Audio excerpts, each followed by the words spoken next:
What's up, everyone? First time ever we're recording in English because we have a very special guest today with us, our Polish American brother, Jordan Loyd. Thanks for being here with us. Thanks Thanks for having for me. joining our podcast. Like we said, first time we're doing it in English. We're going to try our best. Jordan's a great guy, so I don't think we're going to have any issues, but we just hope we can get the most out of this conversation. Before we jump into like the topics that we prepared for today, Jordan, how are you feeling? Because for you, like just to give a little background, like you joined our team recently, 3 weeks ago, I think it's been something like that. Yeah, almost. Yeah. Yeah, so it's been 3 weeks, and you joined a team, which okay for us coming to play for the national team is like a regular thing. Like Yeah. it's like, oh, you represent your country. It's something that you always dream to do. For you, it's a little bit different because you do represent a country, just not the country that Not, you were born in. just not good enough to represent America. Now you are. Now you are. Maybe. But nah, I mean, honestly, I'm feeling good, man. It's like all the guys here have been awesome. I've enjoyed just being around. This like tournament hasn't even started, and the experience has been like super fun for me. Even being away from family, everything like that. Um, having a friend in Pony before I come in here, Ponica before I came helped a lot. So, it's been a smooth transition, I think. Everybody's been super chill, staff, everybody. So I'm enjoying it. Just trying to adapt like on the fly as well. But then also, give what I can to the team. So It feels like you've been part of our team for so long. oh, that's And good, man. That like, means Yeah. I'm doing something right then, man. So I'm honestly playing too. I actually told my dad that the other day. I was like, playing, I was like, it's easy. Like Yeah. I still don't know where everybody likes the spot. But I'm learning it, and I feel like it's nothing that Yeah. it felt really like normal in that. I said it before to one of the journalists, but for me, like when somebody like you joins our team, somebody from like let's say the outside, like a new guy, a new face, it's always easier when you see a good person. Like when somebody comes in and is just like a friendly person, outgoing, and you fit that profile perfectly. Before we had AJ Slaughter, who's been with us for many years, and he's been like that too. So I feel like the transition becomes so much easier when Yeah. when you see like, oh, this guy's a regular person, normal guy. You can talk to him. He doesn't think of himself like, oh, I'm just a mercenary coming here to do my job and I'm out. Like No, obviously we know it's not like it's probably for you. It will take some time to also understand our culture, understand like what Poland is, and I think it's an amazing feeling for everybody, you included, to have that tournament in Poland at the group stage because you're gonna feel how important it is for us and like how Polish fans and Polish people we're always proud of. Like when the national team is playing, everybody's focused on that. So man, I appreciate it. That was some nice words, man. But I honestly, I'm just trying to be myself, and you guys make it easy too.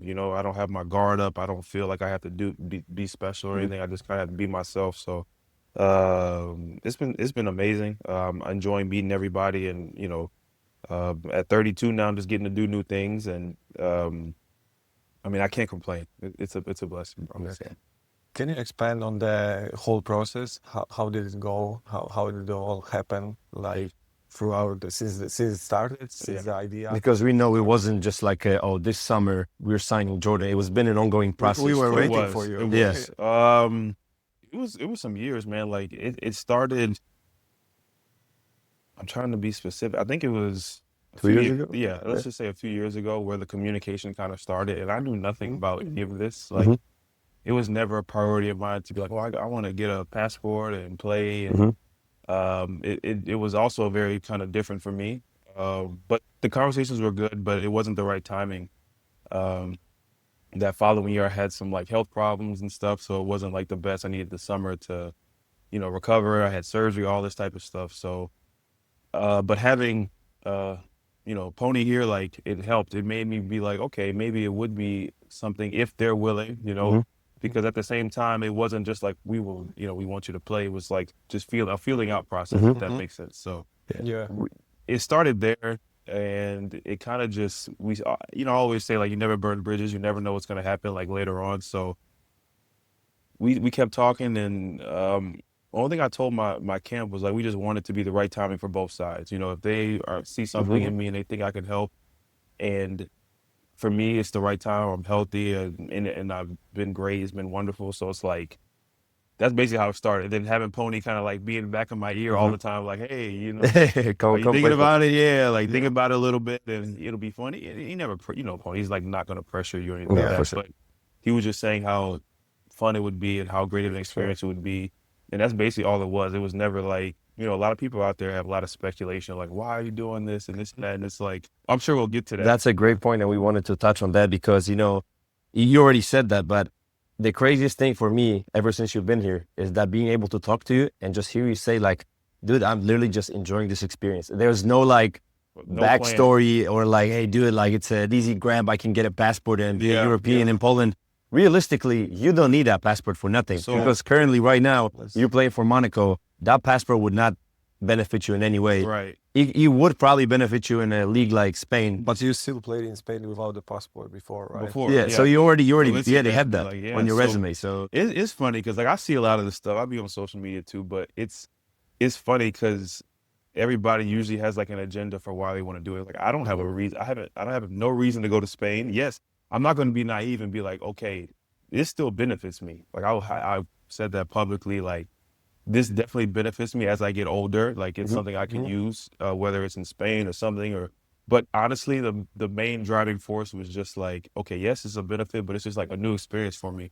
And also, I'm coming off of a year to where I feel like I wasn't able to showcase everything that I wanted to too. So like being selfish a little bit, it's like, hey, I get to go play basketball, but also always play the right way. But then also like have a new experience, and you get a passport. So it's like that was the driving force. It was like I hadn't said this, but it's like I don't need to do it, because a lot of my friends are like, what are you doing? Like, why do you need? I'm like, I don't need it, But I think it's gonna be a great experience, and I think if the team thinks I can help, I want to help, and I want to like.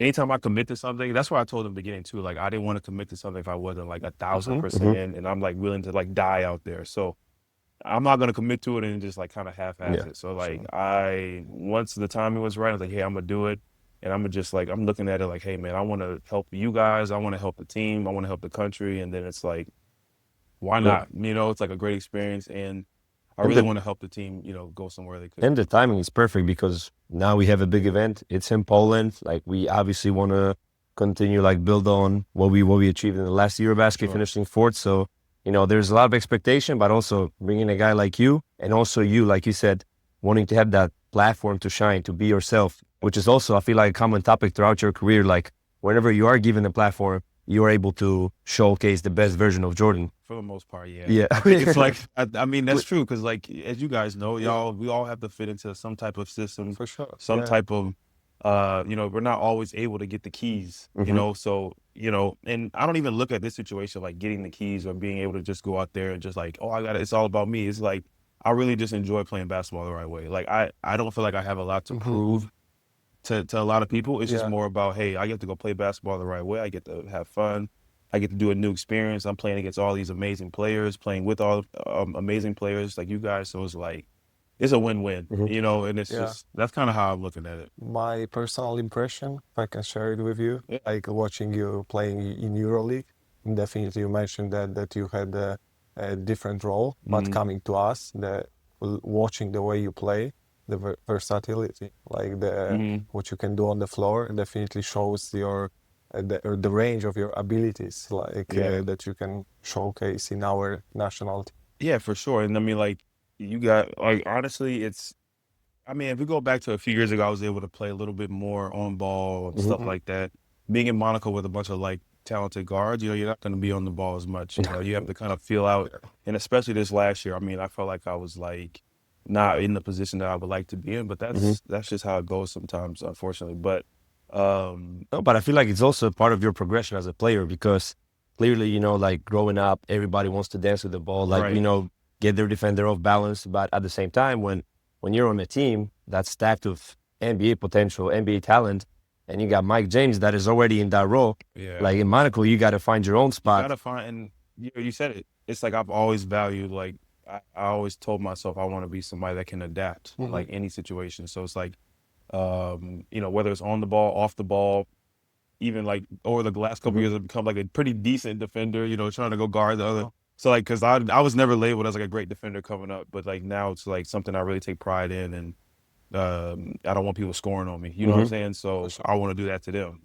But it's been cool, man. Like just playing with you guys, and like I hope y'all can get a feel already, like how I am and how I play. 100%. Like you know, I don't feel like I have to just like, oh, I gotta just jack up a bunch of shots. And if it is, like, I don't have to have the ball in my hand. I'm not gonna ever just be like, you know. And one of my biggest like impressions of you, what impressed me is that you don't waste dribbles. Like it's very easy for you to get to the right spot using like one dribble. Yeah. One dribble and you're right where you want to be. Or like, you know, you come off a pin down and right away you see, is it a moment for you to right away get into your shot? Or if you can get your defender off the floor, you can just take one dribble, sidestep, Yeah. and jack a 3-pointer. I've learned like over the years, just like it's like less is more for me. And then it's also like less time with the ball in your hands, it's in other hands, other people's hands too, so they feel more comfortable. It can't always just be about like you. Yes, my job is to score, so like I have to have that ego, that pride that I know my job is to go score the basketball, but it's like how you do it. You know, there's certain times where it could be different. Like, yes, if I'm on a heater, go for it. If not, and other people are like, just make the basketball play. And that's what I've struggled with. Like over the years, bro, I'd be like, just make the simple play. You know, like it don't have to be, not that we're all perfect, but it's like somebody open pass the ball. Simple. You open, shoot the ball. Yep. So that's kind of how I am. I really do respect your triple threat position. Whenever you catch the ball, this little move that makes the defender respect your shot, and then you can make your move. No, for sure. I like, it's like, triple threat is great because like you don't have to like exert too much energy. And there's knowing that, you know, we're all shooters here. So it's like, we know we can catch and shoot anytime we need to. So it's like, but then you also got to respect the drive. You got to respect my teammates. So and then it's just reading off of your defender. Read the defender, man. So the game has like, it's weird because as I've gotten older, it's slowed down, especially even in Europe. People think, oh, the game, like the pace is a little bit slower. And it's like, that's not really necessarily true. It's like, just the more experience we have, the game starts to get a little bit, for sure, slows a little bit down. That doesn't mean it gets easier, no, but it slows down a little bit. Especially with the wear and tear on your body. It's not like maybe we're slowing down. I feel so. It's like we're all just slowing down at the same time. That is true. But it's funny because like now we get to know you as of right now. But let's go back in time and like go step by step, like how your progression went. Because I feel like you have a very interesting story, and I feel like not a lot of people really grasp the concept of like what you've been through that shaped you as a player, and like how you really, like as I said before, like when you were given the opportunity to shine, you always took advantage of it. So you were from Georgia, right? Yep. Grew up in Louisiana and Georgia, but Atlanta's home. Since 2005. So yeah. Then you graduate high school, you go to Furman University, D1 school, mid-major school. I got to play against Furman when I was at Liberty. So, you know, like I know the vibe, but it's a mid-major D1 school. Things don't work out the way maybe like as you want it. Like we don't know like everything that happened, but you end up transferring, and you end up transferring and going to a D2 school, which is not a common thing, especially these days, because back in the day it was more, I guess, like more commonly accepted is okay. It might be more difficult to go somewhere D1, sit out 1 year, redshirt, and then come back to play when you can go D2 and actually like play right away. And I feel like the most important thing is that when you went to D2 school, it kind of like allowed you to like be you, and like you had that opportunity. You knew you were gonna have the ball in your hands. You put up great stats. You spent 2 years there. What was it? Let's see, 2.5. Yeah, because I literally got there in like December. Oh, okay. So I had the rest of that year, and then I had 2 more years. So yeah, which is also not a common thing to transfer like during the season. I did it, man.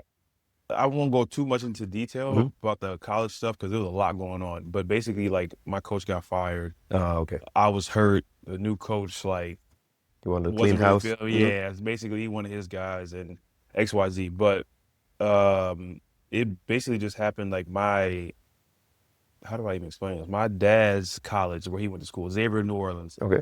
We're like, it's like a small school. It's HBCU. It's like family. And a lot of the people that work there are still like in our life. So like the women's basketball coach is like a great friend of our, Coach Bo. He's an amazing guy. Anyway, they go on a tournament in like, I don't know, it's Puerto Rico somewhere. Anyway, and he meets like this amazing coach. It's University of Indianapolis coach, my future coach. Wow. Stan Gerard. And when Coach Bo, our family friend that works at Xavier, he found out I was transferring, he was like, I know where he should go. I met this guy, and we didn't know nothing about the school, but just knowing how this coach was, and we trust, we know people. So like if he said he was a great guy, great coach, that's all I need to hear, So basically, it was just like some crazy freak small world thing, and he knew, it's like, hey, I met this guy. You need to call him up. He's actually there. I'm sure they would want you, and then that's how it started. Mm-hmm. And That's so crazy. I ended up going to University of Indianapolis. Yeah, And then you had a very successful time there. yeah. But you graduate college, and what options are there in front of you? Because we know there's also some interesting story behind. Yeah, I told you guys, right? Did I tell you? Okay, so We would love for you to I'll share. Yeah, I'll share with everybody. So graduating college is like, well, amazing time. It's great. Yeah, like we done it. We got into it. Yeah. Sometimes I wonder, like, how did I even graduate? No, like, thank you, Lord. Yeah. But man, I had nothing. Like we knew of a few agents. Actually, Maurice Evans, who used to play in the NBA. Mhm. I don't know if you guys know. Yeah, Mo Evans. Mo Evans. And him and my dad be just connected to some people. So anyway, him and Right. they like we're big basketball fans, so we know a lot of people. But anyway, Maurice was like trying to start some agency type stuff, but he wasn't really an agent yet. But he was kind of somebody that was going to help me on my behalf. I was going to go to all the camps and everything. But long story short, I didn't have anything. Like I wasn't drafted. I didn't know much about European. Really, I didn't know anything about European basketball or just international basketball. So I just was like, hey, I'm gonna stay at my boy Justin Drajansky. He's actually Polish. Oh, okay. He was like, he is one of my best friends. And I stayed at his house after I graduated. I was like, I'm not going home. I want to pursue this basketball thing. Like I realized I was good enough to like play at the next level.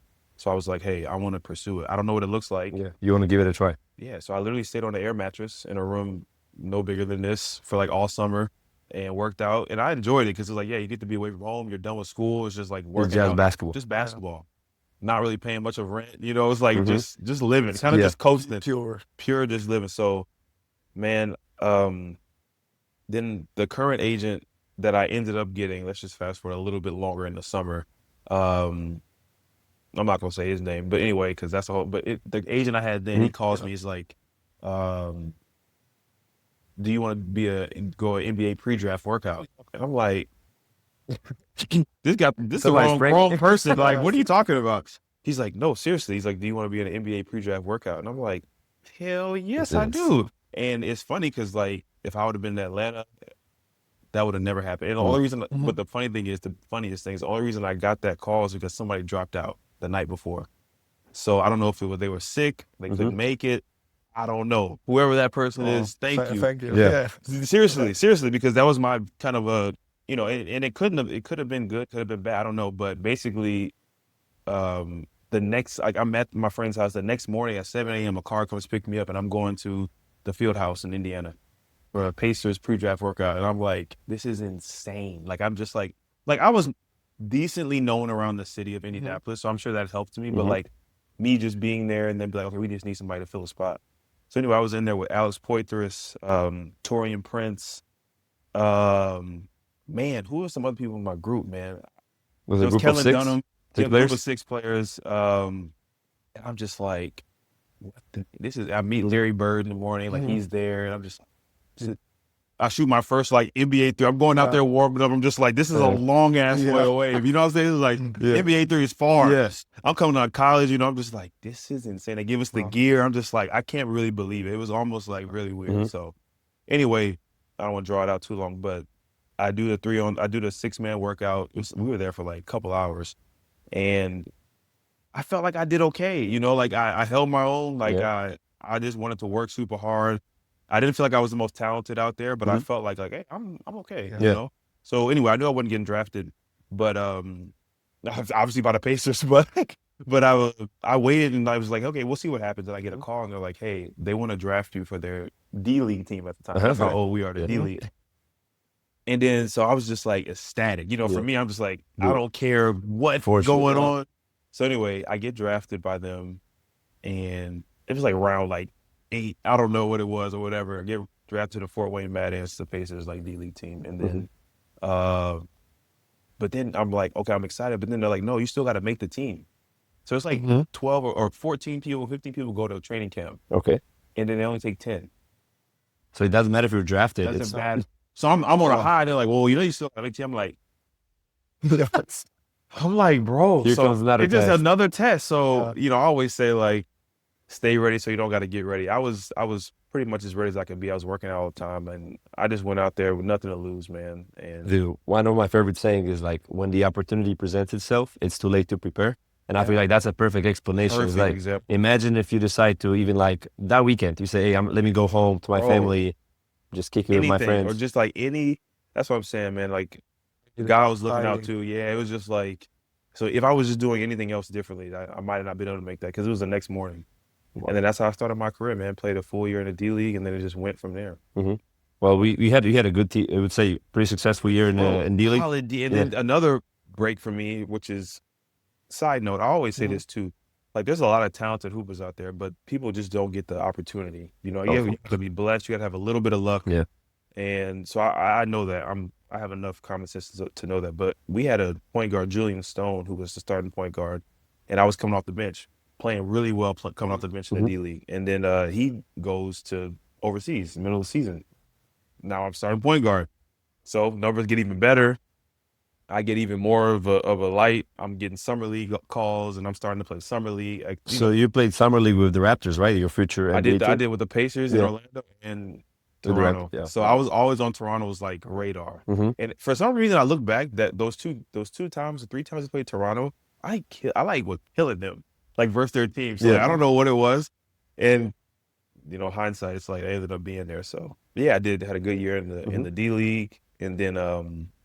Did you decide to, after D League, not having NBA opportunity right away, to go to Europe? Or? Yeah, so basically I was just like, well, we might as well start making a little money, you know, because I made like 10 grand that year, which for me, I remember my first check, it was like $1,000, almost $1,080, something like that, and I was so happy. And I went straight to the mall.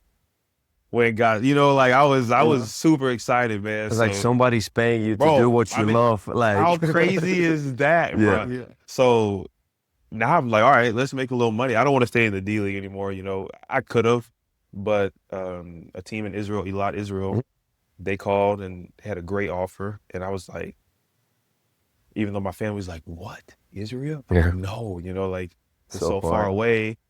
My girl at the time, you know, it was like long distance, like a lot of things. And they're just like, everybody was really nervous. I was like, hey, it's going to work out. So I played summer league again that summer before I go to Israel and had a great year in Israel. Like, I think that summer I lost some weight. I got a little bit more athletic, got a little bit more explosive. So that helps. And then I just played really good out there. It's interesting because you mentioned like you played a full season in D League, G League, and then you decided to go to Europe. I feel like there are so many players that kind of get trapped in this G League mindset. And like we know because these players later come to Europe, but sometimes they come at 28, 29, and it's a little bit too late for them to, you know, get that runway to have a great, successful career in Europe. And you're a great example of a player that, listen, if you're good enough, they're going to find you. And like, they're going to see how you're developing. They're going to, like you said, they're going to throw tests at you. They're going to invite you to a workout. They might invite you to a summer league gig. Like, you never know, but like if you just keep working on yourself and you use those opportunities that present themselves, you might end up having a great career. Man, you preaching facts, man, because it's like I have a lot of friends that were on the cusp, and like I grew up with like a lot of like great hoopers around me. High school team was amazing, like nationally ranked, like some guys. And you know, you see a lot of guys are like they either pan out a little bit, you know, high school, college. That's okay, that happens. You know, like you get your peak, but then also guys, like you said, fall into like the NBA, and I'm just like, man, let's make some money. Like, let's also, not just money, but like, let's explore like the world. I've always been like one that just that's like, the thing, right? People, and it's not for everybody. Like, that's true. Like, people that you grow up in the States, everybody's not built to just go 10 months in Europe.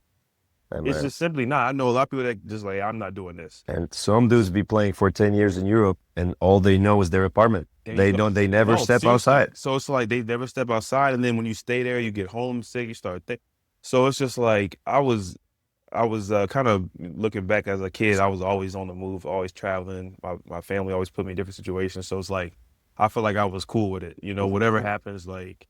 And I enjoyed it, man. I embraced it. I was not inside. I was outside. Like I was outside, embracing it, man. And you know, being open-minded helps a lot, right? Like especially like you know, like as a growing up in the States, you got to be open to. It's just everything is not your way. There's a big world out there. It's not just how we do things, and not to say there's like a right or wrong. It's just different. So you got to be able to adapt overseas. You know, it's like it's not for everybody. So a lot of people, and then the NBA thing, people just want to, I got to make the NBA, got to make the NBA, and I'm just like, I just had a different mindset, I guess. Mm-hmm. I mean, like you shouldn't probably get stuck with just one idea and be like a horse, just walking one direction, right? Like I agree. I think it's like you said, like you can have a plan, but then also know that sometimes God be laughing at us. Like you have a plan, then you just got to go like completely to the right or left. Preach. So you just got to know like that. There's no problem having like your vision, but just know, be open to like these other situations could be amazing for you, you know, or it could be completely terrible. But at least you don't know if you don't know if you don't know. So and like you can always connect the dots looking backwards, but like you never know ahead of time. Hindsight. Oh, is this going to work out for me or not? Like that's when the opportunity is there, like either take it or you don't. Exactly. I mean, my story could have been different. I could have not been sitting here with y'all. I could have had terrible outings or whatever. Who knows? But at least we tried, you know, like at least you go over there and you try it out. So even if the guys try to go overseas and doesn't work out, at least they tried. You know what I'm saying? At least it's like something that they gave it a shot. Can you expand on the story with the buyout to Darfaka? Because that's crazy. Like a lot of angles of that. Like your father's approach, yours approach, the club's approach is obviously business approach. Nasty time of my life, bro. Because it was, man, like I don't even know how to explain it. The same agent that I did want to name that I will not name. He told me, well, anyway, a little bit before that, I do summer league. Actually, I'm not playing that well, actually. That summer, I'm just like, I was a little bit hurt. I was like, oh. So I left summer league like, damn, like that's not going to work out for me. Yeah, I'm not going to. Literally, as I'm walking off the plane, I land back in Atlanta from summer league, he called us like, Toronto wants you for a two-way. I said, I started getting excited. I started looking around, like, people like, and then I'm just excited. I'm like, I'm already signed. To Darfaka. 2-year contract, right? 2 years. So he like, oh, don't worry. I'm going to get you out. Famous line, I'm going to get you out. But you know, it's like, it's so funny because back then, you're not thinking like, oh, I got to have, it sounds like common sense, right? You need to have an out in your contract. People don't know that. I am people. I didn't know that. I didn't literally, I did not know that. You know what I'm saying? That was the beginning of your pro career, right? Like, the beginning of my pro career. And then and I talk to young guys and guys too. Like I try to give them as much game as I can because I didn't know this stuff. And it's just like, it sounds like common sense, but you don't know until you're like, so anyway, I had already, and it was Euroleague. They were going to be Euroleague that year. So I was like, this is a big step, you know, I'm excited. But then I get this like NBA opportunity. I'm like, man, I got to be in this opportunity, you know? So, bro, it's like, basically I'm handling between me and my agent first. Like, it's like been like a week and a half goes by and nothing's happening. So I finally like, you know, well, I already told my parents about my whole family really. I was calling people a little bit, but I was trying to keep it under the wraps. But I let my immediate family know, like, I got an offer to play for Toronto. That's insane. Was that the first year that they offered the two-way deals? Or the first year. That, you know yourself, bro. That was the first year. So I was like, bro, I got to do this. This is, you know, and I don't even know how to like. It was so basically. I was like, I went to my family. Hey, I don't know what's going on. Like, maybe we just need to go fly over there and just like see him face to face. And my dad was like, that's hell yeah. Like, my dad like tries to stay out of stuff, but he always be in the mix, bro. Like, you know, and then he was already probably thinking that. So he's just like, bro, we need to do something. They're not gonna my son's opportunity. You know how like, wait till you meet him tomorrow. He's gonna be here tomorrow. So you're gonna, through hearing this story, y'all gonna be like, that's hilarious. So anyway, we're going through all this stuff. We're talking to lawyers. We're talking to, I mean, I'm using the small connections I have. He's using the people he has, and the how do I say? Basically, the opportunity of basically just like paying them to get out came up like late, like another week later, like because Toronto's not going to sit there and wait. I mean, guys, they can offer that position too. So time is ticking. We don't just have a bunch of time, but we're telling them what's happening. Like basically, we're already telling them like, hey, we're going to get out, but we don't know how the hell we're going to do it. So it came down to like them just being honestly just not good people. Like I understand, but at the same time, I signed. So it's like I'm on both sides of like, but the way they handled it was not right. You know, they wanted so much money, and I was signed for like a week. They had all summer to go get somebody else. And what have they done for you to deserve that opportunity? You know what I'm saying? Like it's and that's the thing. That's the business part of basketball. Me being like the person I am, I see that it's my fault first because I signed the contract. It's me and my camp's fault 100%. first. But secondly, I would say they were some pricks because they didn't handle it right. They could have easily handled that in 15 other different situations. So anyway, it basically just was a stalemate. Like, hey, either we gotta pay or I just gotta report. You know, they're not gonna just let me out. So obviously, I was never gonna ask my family to help. I was gonna use the money that whatever I could come up with, and to pay from Israel from. My G League check was basically gone already. For sure. That 10 grand. So like basically just money that I had. And I started investing at a young age thanks to my family too. So like whatever I could scrounge up, I was gonna use it because like this is a once in a lifetime thing. And then my family literally like they called me to the house. They're like, hey, we want to help you with this. And I like broke down because I was like, I couldn't believe one, I would just never expect that. And two, you know, they worked their whole lives and, you know, done really well for themselves. So like it's my turn. I got to be on my own. So I've shared publicly like my family like helped me with that situation. Dude, so we were able to pay like honestly I don't remember the exact number. It was let's just say $200,000. And that's of money. It's not little, you know, I'll tell you that. Especially playing 1 year in Europe. Bro. Yeah. What? And so my family was like a really big and again, I was in a fortunate situation to have a family to do that because a lot of people don't have that. So that was already just grateful for that. But then doing what I could and like but I don't know if I've shared this. I felt a little bit like bad because like I didn't want them to stuff that they worked their entire lives for. You know, they're using it for this one year with me. So I felt a little guilty, let's just say. You know, that's like mentally tough situation. Yeah, that's pressure. A little bit. People don't think about that. They just see like, oh, George's, you know, the family helped them pay to get in this. Like, oh, they got money. It's like, it's not that you just have a bunch of money laying around, especially for that, you know. So you have a season to prove. Yeah, and then they used a lot of their, like I said, the money that they've. So anyway, it was we went through the lawyer, like sent the money, and then it was like we used somebody in the middle basically. So once they received the money, they were able to like sign the contract that we were out. Okay.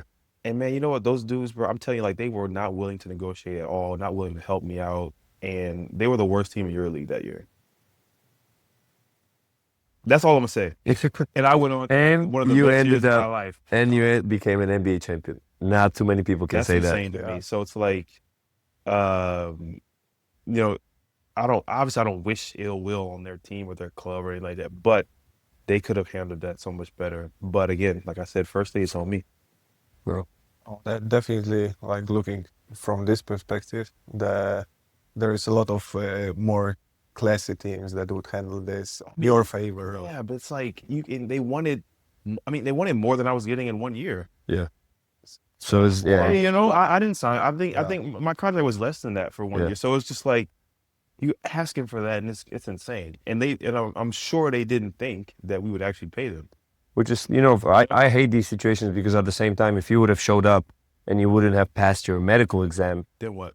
Then it's an out, and from one day to another, they're like, okay, bro, thank you, see you later. Exactly, it's a business. They're doing what's best for them. So interesting situation. But I feel like that also like that's a good lesson for you for the rest of your career. Is like, okay, this is and especially in Europe, it's business. Straight business. Business first. Straight business. Yeah. I mean, I always tell the guys like you are your business. So you don't take advantage of people, but you know, just like we all play for clubs.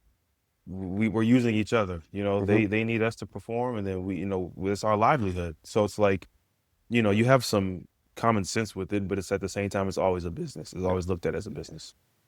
Yeah. Then you turn your dream real. You become an NBA player. You spend a year with the Raptors. How was that experience for you? Because after playing summer league, there is a mix of NBA, former NBA guys, some draft picks, some guys that are on the verge of becoming an NBA player. Mm-hmm. But what is it like when you finally get a call up, bro? You go to the locker room, you see all these guys, all the NBA talent. It's weird, man, because like I think that year I spent like almost half, like all my days were I spent with the Raptors. So like I only played in 12 games, but I at least was with the team. For sure. So it was cool just being around all these guys. First, it was just like eye opening. You know, then we get Kawhi in the summer, Danny, and then it's just like I'm just kind of like blown away. So like it was crazy. I'm a little bit speechless because I'm just thinking back like to how it was at the time, and I'm reflecting. I'm just like I couldn't believe the situation that I was going into. Mm-hmm. You know, if that makes sense. Yeah. Would you say like Sweating? It's okay, dude. We apologize. Sorry, guys. We try to turn the AC on, but I guess it's working a little bit slow. Or Jordan is just becoming more and more emotional. We are also very excited. And also, my laundry's low, so I would have came with a t-shirt, man. But I don't have much right now. I'm like 2 weeks without doing laundry, so we love it. You're representing. It's better that than wearing a wife beater. You know, you gotta I gotta represent my new colors, man. So okay, like you said in the workout, you felt like okay. Maybe you're not the most talented guy, but it's not like you don't belong. Like you proved to yourself, like, oh, I can compete with these guys. Yeah. Would you say like when you're there with an NBA team, and okay, obviously you know everything depends on the role that you have. Becoming a two-way player, it's also you're never gonna be able to just like fully get the opportunity to just get the ball and do whatever you got to fit a very specific role in a very short time period, and like just make the most of your opportunities and hope for the best. So would you say like being out there for half the season or whatever it was with the Raptors, was that like a moment for you when you proved to yourself, hey dude, if I'm here, I can compete against anybody? Yeah, I'm trying to think of my first moment where I was like, I belong here. Yeah. I think I have a quick story. It was when we were in my first training camp and we were doing the like one-on-ones. There's like 6 different goals and we're doing like, whoever gets like 5 points or whatever it is, you move to like the next score basically. Okay. So it's like a time limit. And I remember, you score, you stay at the goal. You get scored on, you got to go to the next one, play defense. So like it's training camp, so everybody going at it. You got guys trying to make the team. You got Kawhi, you got Kyle Lowry, you got Serge. Like everybody's like going at it. You know what I'm saying? It's crazy. And after like the 7 minutes goes up, they go around. They're like, you got a coach. Like everybody tallying up points, and the top 3 go to center court, and you play like for like king of the hill basically, and everybody's gonna like hype you up and stuff. So I don't remember how many points I had, but I had enough to get to the center court, which to me, I was like, this is fire. But then guess who else is there? Kawhi, of course. Kawhi and my boy Norman, who actually I just saw this past year, came to visit in Monaco. So. And I saw Kawhi actually in Paris. Crazy. But anyway. 2 great defenders. Bro, it's not only like great defenders, like these dudes is like, and look at me, bro. Like I'm not like, you know what I'm saying? Like, and at that time, I was probably even smaller, so anyway, we're there and I'm just like, yo, I'm checking ball with Kawhi and I'm just like, what am I about to do? Because this dude is probably the strongest player I've ever played against by far. I mean, he moved me out the way, and when I say he just moved me out the way and laid the ball, I felt so irrelevant. I felt like a fly. You just like shoot a fly. Bro, I got to score. But I honestly, I don't. Generally speaking, I don't know if I did score, or if I even got on offense. But I made it to that center court. Yeah. And also, I was thinking in my head, I'm not about to hurt the franchise players. Like. If he want to go dunk on me or do it, he gonna do it. Yeah. Like I'm not finna be like those guys that try too hard and something bad happens. For sure. That wasn't gonna be me. So I think that was the moment in training camp because I was a little bit nervous, man. Like got all these proven guys. I mean, NBA like legendary guys that have great careers. Kyle, like people like Kyle Lowry was like, he's elite, and people like to be like, oh, Kyle. I'm like, y'all have no idea. Y'all need to see these people up close. Like the difference of talent and skill. I mean, it looked like in the scrimmage he wasn't trying, and he'll shoot from wherever, bottoms. He'll talk to me, tell me what he's about to do it, and then just be like, "Come on, Rook!" Like I was getting called Rook, like all the typical things, and I was just so in awe. But I was like, "This is amazing. This is dope." Like people have no idea how good these guys are, But that's when I felt like in training camp, I had that moment where I got to the front, I got to the center court. People were kind of like, "Okay." That's when I felt like I really belong. Even though I got the deal and stuff like that before, but actually being with the players, that was probably the first moment I felt like, okay, I belong here. And then actually getting a chance to step on the court. I think my first game was against Milwaukee. I didn't even touch the ball. I think I just ran up and down the court. game was over. My first real game was in Chicago, and that's where I was born, which is even crazier. Had my first points, everything at Chicago, and we won the game. And I actually played some like decent minutes that game. So Sick. that was I think you know what I probably did. I think I went back and cried. I'm pretty emotional sometimes, and I was just like I could not like. I had a lot of those moments during the year where I was like, I was trying to be in the moment, but also just be like, I cannot believe this is happening. Yeah. You know what I'm saying? But enjoying it at the same time. So. Yeah, no, that's amazing. But you brought up one thing. Didn't even think about it, but now that you brought it up, I have to ask you about it. They will call you a rook. So how much hazing did you have to go through in your first year? You know what? I'm gonna tell you. I'm not gonna disclose everything, but I will disclose there were some duties, jobs that I had to do. Get the donuts delivered to the beds, I had to make sure bring the coffee. I had to make sure like some bags are in order. I had to make sure when we go to the plane, I always had this one bag of stuff. So if I didn't have that bag, very important bag. Very important bag. That's all it was, just very important bag. If I didn't have that bag, it was gonna be some problems. Yeah. So I had to have the bag. What else? If somebody needed something. I had to go get it. So literally, people think it's a joke. Like, nah, I didn't have it bad though. Like our team was super chill. Like everybody was dope. Everybody was amazing. I feel like 1 through however many people we had on the team, like everybody was treated like amazing. And that's from the top guys. Like nobody. I mean, that's a great group of guys. You don't have anybody who's like, shine my shoes, Rook, or like stuff like that. Like I didn't go through it because I've heard and seen some stuff that guys had to go through. I'm like, damn. Especially now in the era of podcasts, when you hear some of the stories, it's like, you hear some of the stuff, and I'd be like, even for us Europeans, some of the Europeans can be wild. Yeah, but even for us, some of that stuff is. It's wild for y'all, then it's wild. You know what I'm saying? So, but man, it was good. It wasn't too much. Honestly, a lot of the guys like looked out for me. Danny Green, Greg Monroe, those are like they looked out for me a lot. Yeah. It's crazy. Like I completely forgot you played with Danny Green, and now when you say it, like when I see it. I see the situations when you just go into like that one dribble 3-pointer, like coming off a screen. That it looks like Danny Green. Well, I swear, like I can see it actually, especially even with that little like leg kick. He does that all the time too. I just thought about it. Now that you say it, I'm like, you get the same frame, the leg kick. That is very similar. If only I could have. How many rings Danny got? 3, 4. But that's my guy, man. He's helped me out off the court with stuff and trying to help. He helped me do like a promotion video and all this stuff, like a promo video. Yeah, he's a good guy, man. And who else? Lorenzo Brown, actually, he's like somebody I grew up with in high school. Okay, so he played. Me and Lorenzo go back since high school days. He was like our rival in high school, and we were always close since then. So he was on Toronto. He was the year before I got to Toronto. He was the MVP of the G League. Wow. And he had his stint with the Toronto Raptors, and he probably should have got some more time, got some more opportunity. Yeah. But you know how that goes. So other than that, I'm trying to think, man. But everybody was dope. Then Jeremy Lin came at the end of the year. Oh. They were like halfway point with Marc Gasol and all that. And I mean, Marc was amazing. He's probably the one that told me a little bit more about overseas basketball. And ironically ended up going to Spain. So after that, but and then Jeremy Lin, I mean, what a great guy too. Like, but I mean, I can go on, man. Malcolm Miller, amazing dude. OG Anunoby, funny guy, amazing guy. Just go down the line, man. And Kawhi, everybody always asks me, like, how's Kawhi? I'm like, yo, Kawhi is amazing dude, man. Really?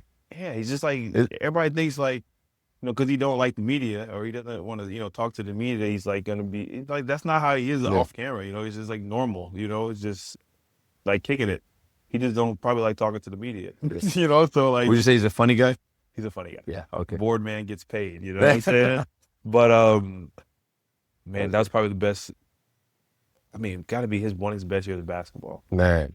If not. Incredible. I mean, San Antonio, he's amazing here, but. No, incredible run. That run he had that year. And the highlight that we do have to bring up, because you're a huge part of it. You don't oppose the game winner of Kawhi, and you have a very special part. Yes. Because in all the pictures, there's this one guy that everybody calls the random guy. Random guy in a doggone suit. Man. It's never But- gonna leave. It's never. Hey, but it's amazing because it kind of speaks. Like I know now I'm trying to create like a nice image around it, but like because of the way that you are, and we can feel it already. Like you could have been in that situation. You know, you're not playing in that game. You could be disconnected, mentally checked out, just be there at the end of the bench. Like, you know, we heard some stories of guys eating popcorn and during games and stuff. Thinking it, yeah, You were there, and during that shot, like you were in the moment. bro. Like I felt like I shot it. Yes. Yeah, I was like locked in, bro. locked in. Hey, it's just, man, and then I mean, just the vibe of Toronto itself. Like the city was just buzzing, man, because like everybody, they're always in the playoffs, but like this year, just like it felt different, you know, having Kawhi and like having like a true chance. But you know me, like I told you from the beginning, whatever situation I'm in, I'm enjoying it. Like I'm just having a blast, and I was locked in, man. But like that picture was, I mean, Coach Tyler Marsh, actually, he was one of our coaches in Toronto. He's actually the head coach for Chicago Sky now in WNBA. He's my guy. He's the one who came to. He saw this picture. I'm like, oh, it's a cool picture. He's like, no, look. You know, look, it's like 1 million. Impressions, whatever. The picture just came out, and I'm just like, my it's goodness. So now all of a sudden, people, who is this guy? You know, who's? I'm like, I've been here all years, you know, but it's just it was. Hey funny. man, at least you had a fit on. You know, you're looking good. I gotta say something. If you funny didn't about have, that. if you had some sweats on or something, Bro, I gotta say, because you know that year we still have to wear a suit.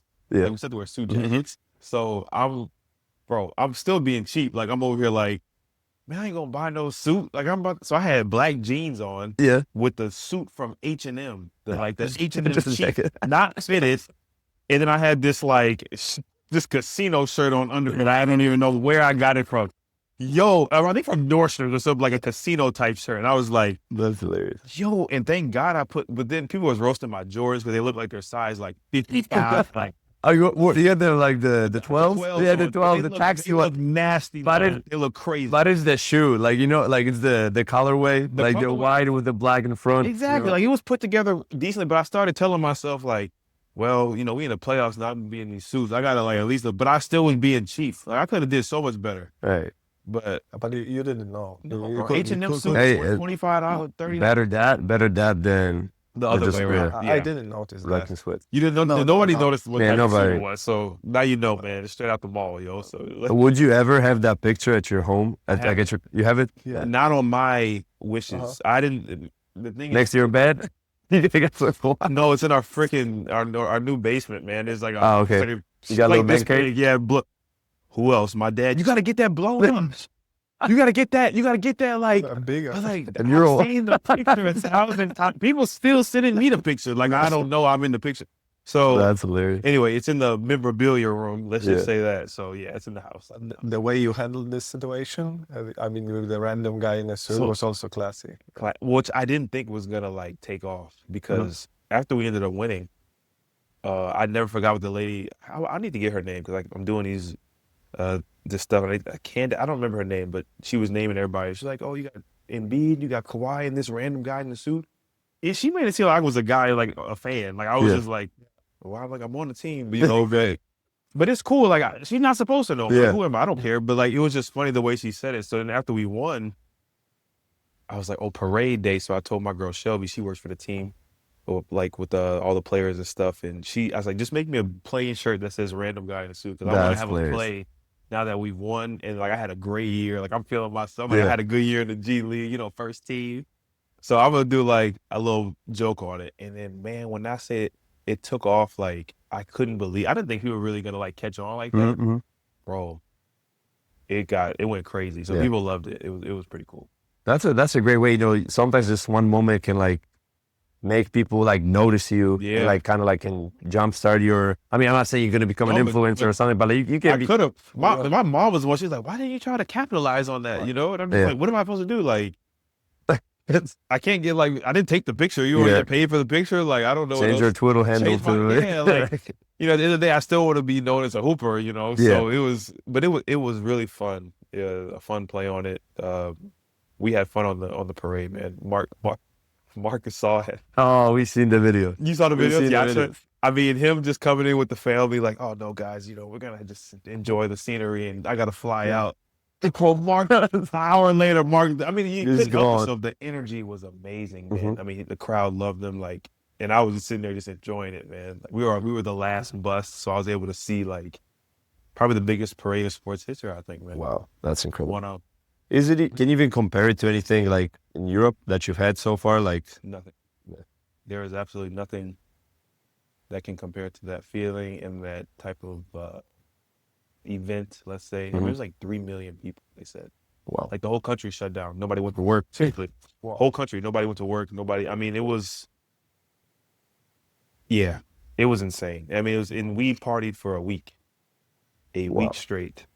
So, and I was just happy to be around, man. You know, I was like that guy, just happy to be there, you know, so.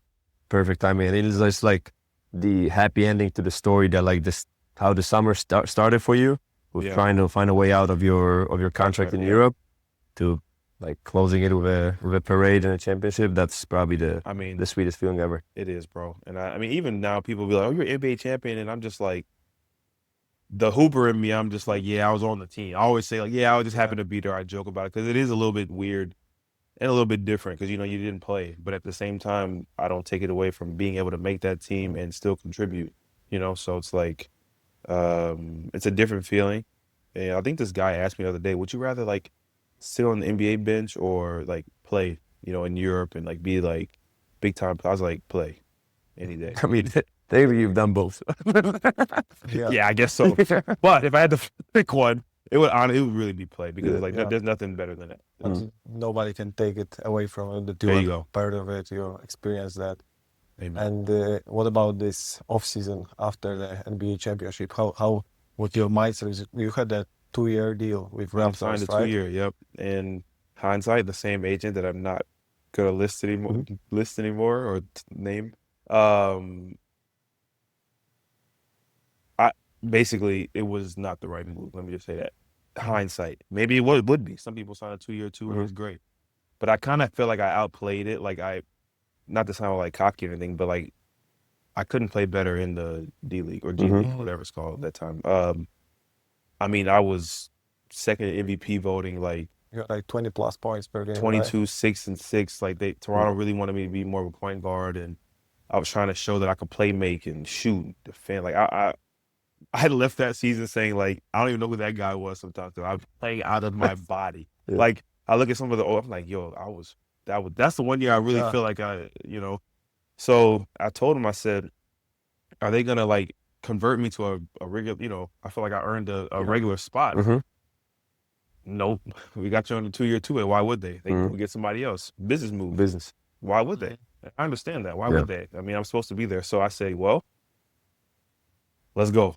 Let's go back to Europe. You know, it's like, and I think at that point I was ready to like trying to expand my European market. Because if I was going to be teetering on NBA yes, NBA no, I'd rather just try to go to Europe and like just have like just see. And then I think my brand and just expand your market basically. You know, they know what you can do in the States. Now I think you need to kind of show that at a high level in Europe. That's kind of how I was thinking. And it was a good contract. It would be the most money I was going to make. So, because 2A was like, at that time, it wasn't what it is now. It still was great money. And then we won, so we got like great bonuses and all that. So I was lucky. But at the same time, that Euroleague and then playing in Euroleague, it was like I was ready for that. So that's how that went. We want, because when we were checking like your Valencia season and after Toronto season, then there went the transfer in opposite way, right? Matt Thomas, who had a very similar season. Isn't that crazy? We just switched teams. A year before that you had the year after, like similar stats and similar type of player, let's say, and he got the opportunity over there. Yeah, he got a good opportunity to play. So I know Matt, so I was really happy for him. I was a little bit jealous I told him that. But at the same time, I was like super happy for him because in this life, I just want to see all my guys win. I don't care if it come at my expense, just whatever. Just I want to see y'all just doing well. So, but yeah, Valencia, that's how I just was ready to make that move. For sure, we were talking to each other about that, and we were saying like that should be you in this moment, right? Because you were already there, and you had a very similar, let's say, type of player. And this also shows that the timing and this opportunity, and there are a lot of factors that are outside of your control. For sure. Just like you said, it's like there's so many things that go on with you can't control everything. Control the controllables. And the whole time they were telling me, you be more of a point guard, and then they go get like a shot, like a dead-eye shooter. I'm just like, what I you could know, be like, doing I that, could yeah. have been but it's just time and place. You never know what people want, what they need, you know. So it was just the timing. And I looking back, I have no regrets. The only I will say though, I wish that I was able to have more time to try in the NBA, because we touched on it earlier. Like, some guys get stuck like trying to. But one thing's for sure, I didn't want to just be in the D League like 2, 3, 4 years. Like, I didn't want to do that. I wanted to see Europe, and then also I knew it was the second best league. If you can play Euroleague and have opportunity, it's like, I'm not going to pass that up. So what better place than go to Valencia, you know? So For sure. And it worked. And who was your coach in Valencia? Jaume. Jaume Ponce now. So like, I forgot to check that before the podcast, but that was my coach this season. Yeah, I in know. Bilbao, yeah. That's why I was just like, I'm small world again. Yeah. I was like, I meant to tell you, how do you like him? Now I'm gonna ask you questions. Yeah, okay. No problem. You know, I feel like because I speak Spanish, it was much easier for me to connect with him. Yeah. And he's a great person first. Great person. Like, as a person, like, he always makes sure that everybody's, like, you know, feeling great, like everybody's comfortable in the city with the team. For real. Never any issues. Like, okay, like maybe at the Euroleague level, there's more capabilities for a team to like make some changes during the season. But even for us during the season, during the bad times, he kept saying like, listen, I picked this roster because I believe in this group of guys. Like, we don't want to make any changes, blah, blah, blah. So from that standpoint, it was great. One thing for me that probably maybe hurt us a little bit is that I know that like some of the foreigners were not like as connected with him. And I don't know if it was, how much of it was the language barrier, because he speaks English. I mean, he improved definitely from his Valencia times. He improved a lot since his Valencia days. Okay. But, you know, there's sometimes things that you try to translate from another language and you try to translate it word by word, and the meaning just gets completely lost in translation. But, you know, I feel like there was also a moment when we should have had maybe like a little shake up in our team, like just shake things down, like make a drastic change to just prove a point, like, listen, this is not acceptable. We can't be doing this thing. And it kind of never happened because of the type of person he is. He's such a great guy. I understand completely. And at the end of the day, listen, like, I also cannot complain because we won the FIBA Europe Cup, which is like, you know, okay, it's not Euroleague, it's not Euro Cup, but it's still winning a champion. Only 4 teams can win something in Europe. And there are some good teams that play in FIBA Europe, actually, because when I was years ago, it's gotten I feel like every league has gotten so much better. Yeah, the level of competition is just better because also, like, I feel like more players are coming in from the States at a younger age, so they have to prove themselves. So maybe at 24, they're coming to a smaller league or a smaller team, and they're there and they're averaging 18 a game. And then, you know, there's like, because they're having an impact for maybe a cheaper contract to start their career off at a smaller team, then they're able to make a big jump to a bigger team. 100%. And I think now too, like in this day, it was at 2025 now, it's like more kids coming out of college are hearing about international basketball more than when I was coming out of school. The game is more global. 10-year difference. Yeah, the game is more global. More information. How many superstars come from Europe now in the league? And now with superstars being all the top guys in the NBA are basically, you know, from different countries. So it's like it's just putting eyes in other places. So that makes sense. Yeah, the game. But anyway, I liked Coach, man. He was, and it was my first year, man. So it was just like in Euroleague. So I'm just, you know, it was new for me, especially playing in Spain. Like one day you start, the other day you don't come into the middle of the second quarter. Nobody's playing 30 minutes per game. And I'm just like, heck is this? But you know what? Like he saw my potential, which I think was good, because your coach has to see something in you in order for you to be out there. So it was like I did feel that with him. I almost felt like I wanted a little more. I wanted him to like free me up a little more but I can't. I mean, I averaged like 21 minutes in my first year at Euroleague. I can't ask for really much more. For sure. So he, you know, I do feel like there were some times where he could have been like just harder on us and like kind of like you said, but I mean, I appreciate him a lot. Yeah. And that's like one thing for me also why I didn't stay. At the end of the day, I had an offer to stay in Bilbao for another year. And like, I love the place. My wife is Spanish, so it would have been the most comfortable situation for us. Yeah. But just, you know, the feeling for me was like, I feel like I'm not being used to the capabilities that what I'm being able to give to the team, even when it is my day and I'm feeling hot. I know my minutes are going to be short-lived. They're not going to pass this certain point. And and that sucks. and it kind of sucks. And like, you know, Spain. This was the Spain, man. and that's Spanish basketball. And you also have to understand it. You know, I've played 7 seasons in Spain, so it's also for me like I'm used to it to a certain extent, but also the clock is ticking. You know, and when I'm 32, and I'm thinking, okay, maybe I have 1 or 2 more years in my prime still. Like hopefully 10 more years, but you know, realistically, you know, like the clock is ticking. So for me, I just want to be in a place where I know I can have as much of an impact on the team as possible. 1000%, man. So Valencia, you go. Where did I go after Valencia? Zvezda. Yeah, you go Red Star. Which is another. So It was a great year. Yes. that year I was on that was some the COVID year, which I'm really still sad about because how great those fans are. Was that the bandana, Jordan? Oh, the killer. He's a Rambo. That was my alter ego, man. Like they would always tell me, like, send like the emails before.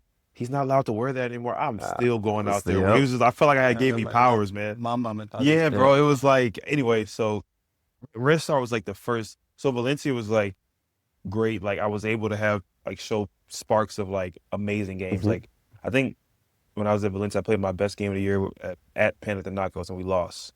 I think I set the record for PIR for Valencia, which was crazy. And then my teammate breaks it 2 weeks later. Big Doobie, Dublovic. Yeah, yeah.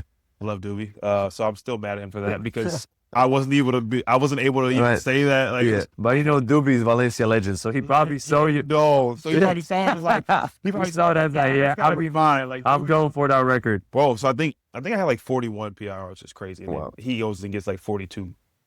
So anyway, Doobie. But so like I was able to show like some really great games, you know.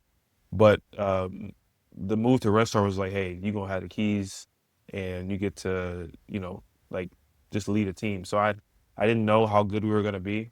Our Valencia team was okay. I think we finished like, well, the season didn't finish, but we're on pace for like 10-11, which is actually not bad. But you know, I didn't care. I was just like, hey, I want to go somewhere. I want to like really just have the keys for a EuroLeague team and like just go for it. So that was my first year. Like, okay, I can like be me, essentially. Yeah. And how was it with the crowd? Like, would you say that year was special because of the crowd, well, that's or what we didn't have it because of COVID. Oh, yes. But they came at the end. Yeah, So I was able to experience it a little bit. But you know what? I don't know. It made it even more hyper like intensive because everybody like they couldn't go to the games, but like everybody was watching.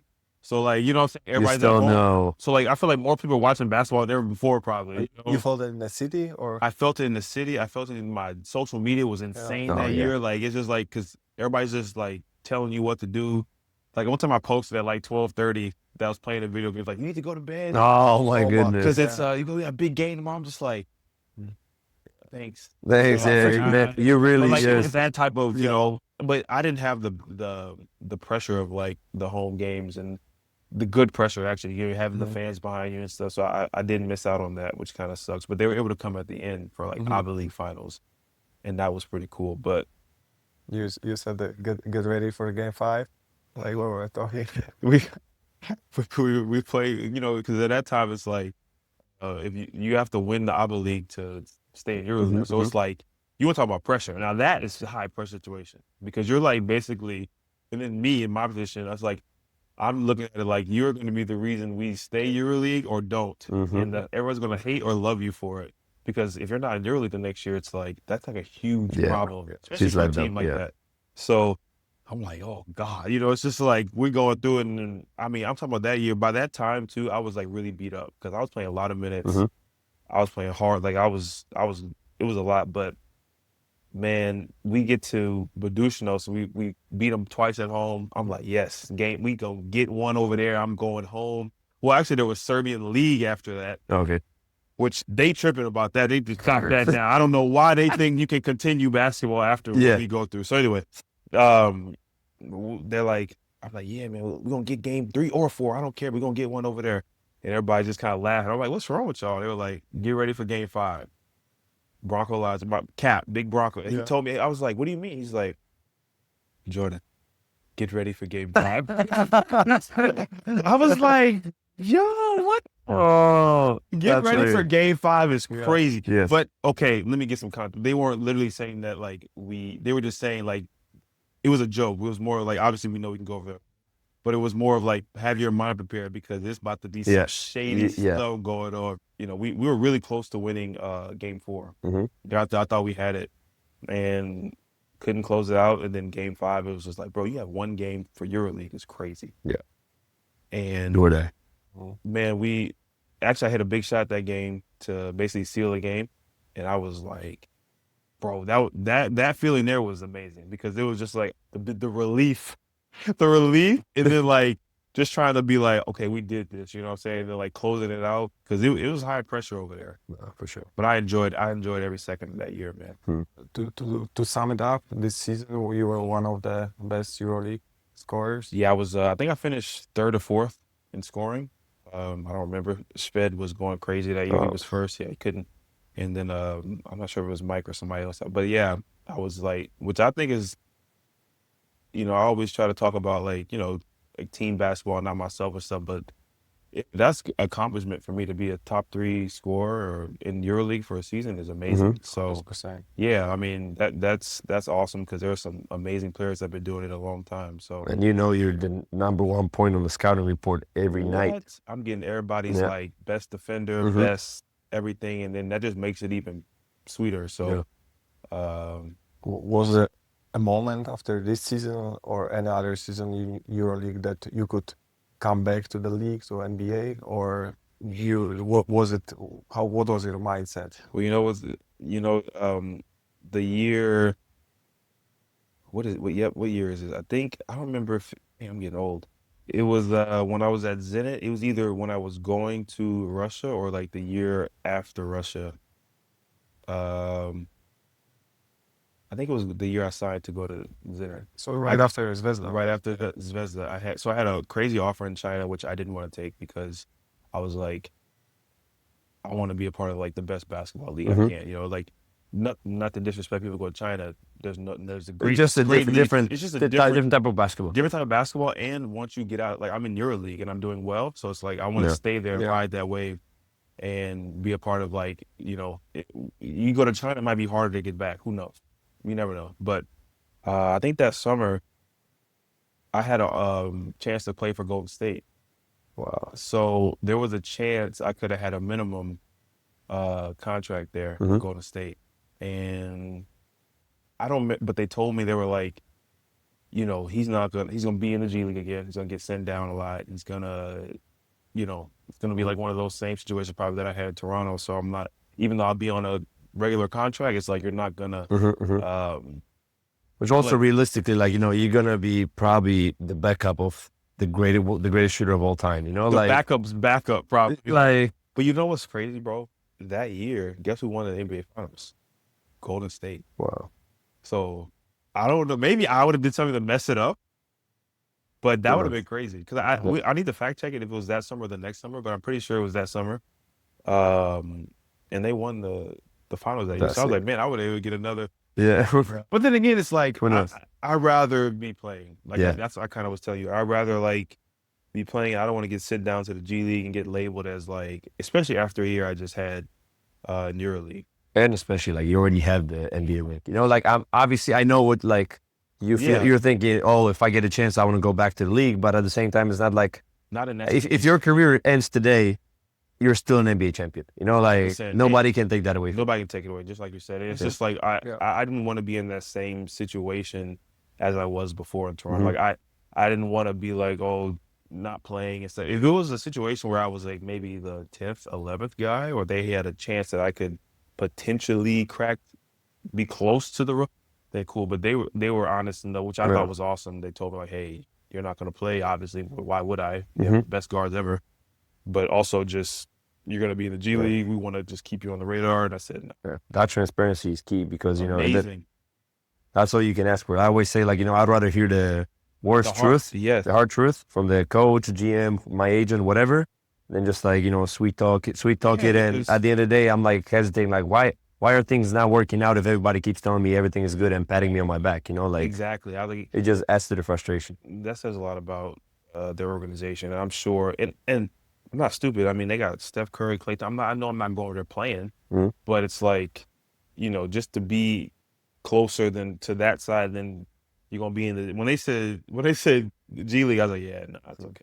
So, even though it would have been a cool experience, so we could have pressed that more. And actually, I think I didn't have a legitimate like contract from them, like an offer on paper, but I think they were willing to do it if I would have tried to accept it. So.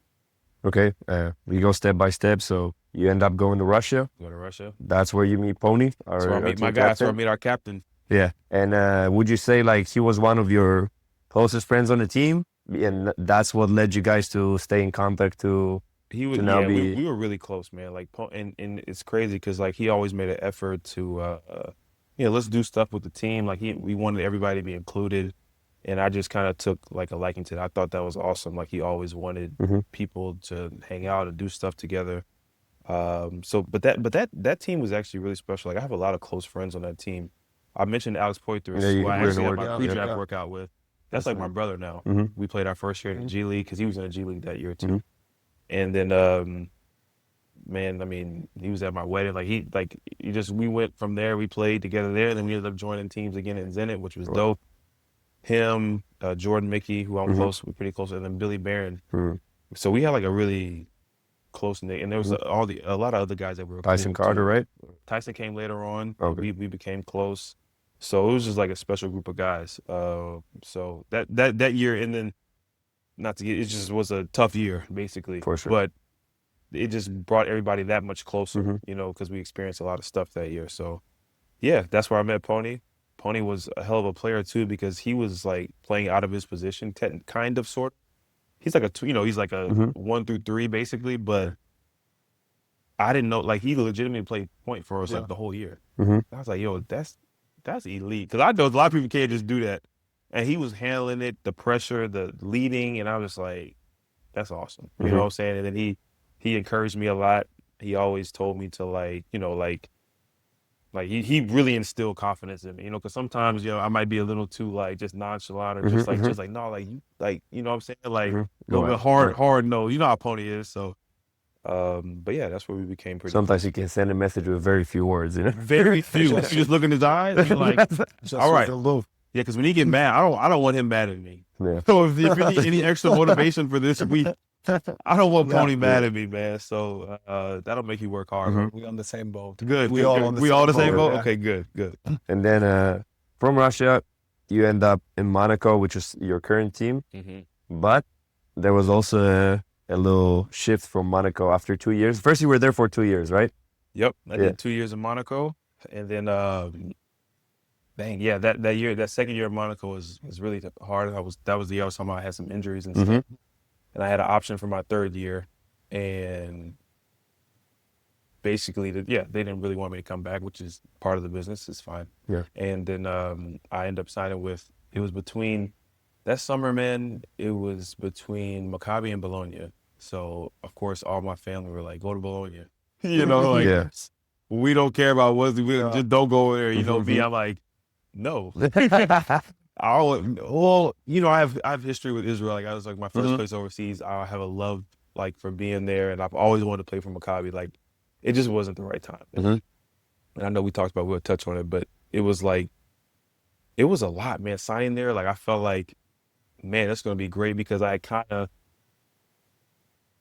like in Monaco, you know, I had a great first year, amazing first year. Second year was still solid. Like I was able to like still, but I was looking forward to again getting the keys back, you know, to a team because that's where I probably play my best.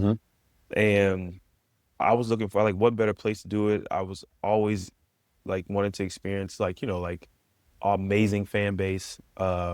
You know, not to take away from Monaco, it's just different. You know, Monaco's like different environment, smaller gym. And I've said publicly too about Monaco, like people always try to talk, we have great fans.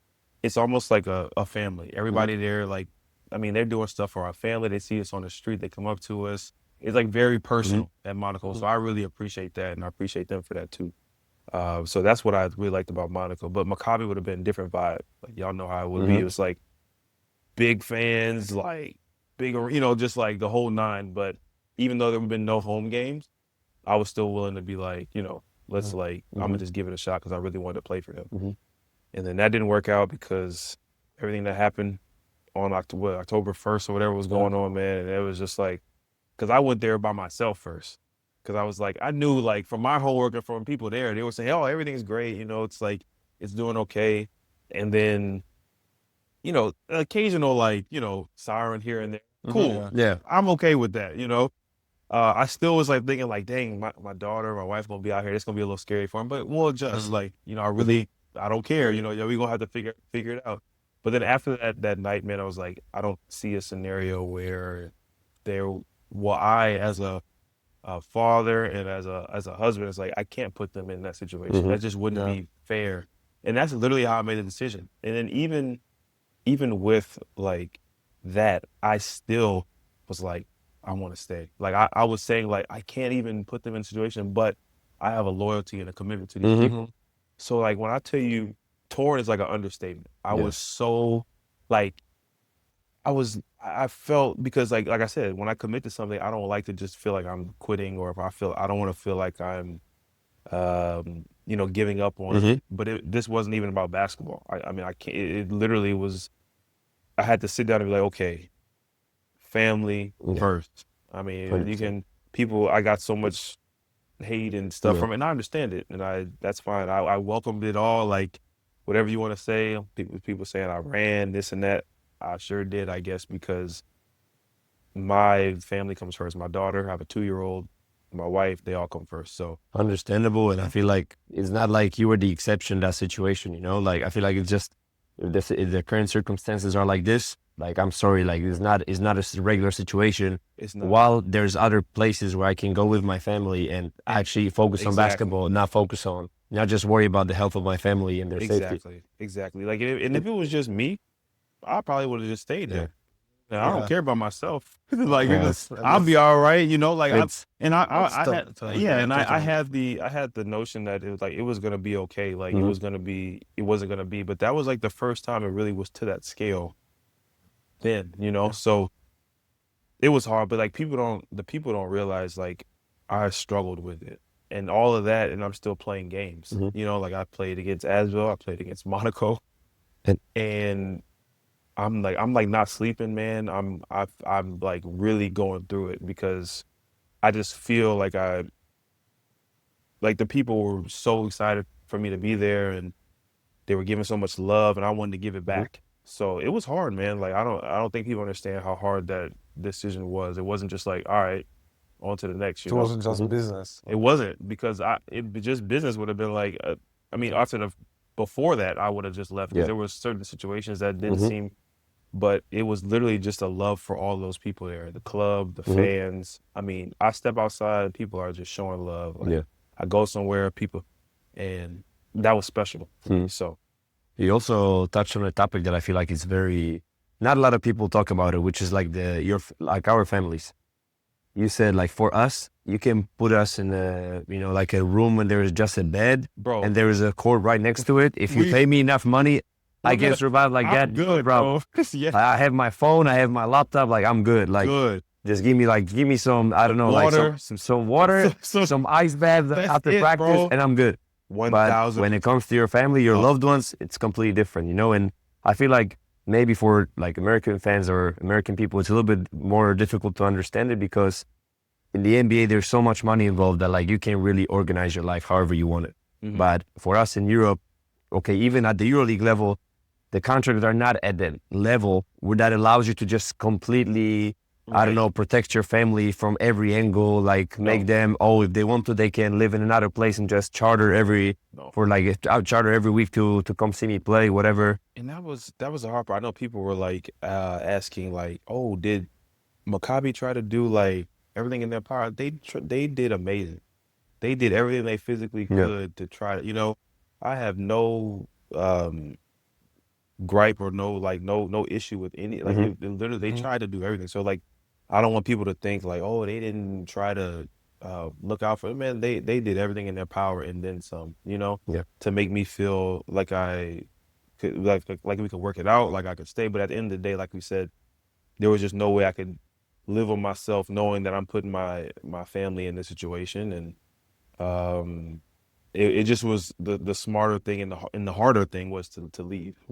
Honestly, the easiest thing would have been is just to stay and not take any of the stuff that comes with leaving. So I feel like I made the harder decision. Everybody's like, oh, that's the easy way. I'm like, y'all have no idea, bro. Like, but that's just people that just love their club. They love their, and I respect all of them. So like I accept all the takes, and you know, I got some hot messages. I was like, dang, man. I'm like, bro, and it didn't help that like we had like a couple cup games and it was lit. Like we were playing well, you know, like it looked like it could have been a lot of fun. So a lot of love for those guys, man. And they all know that. Yeah.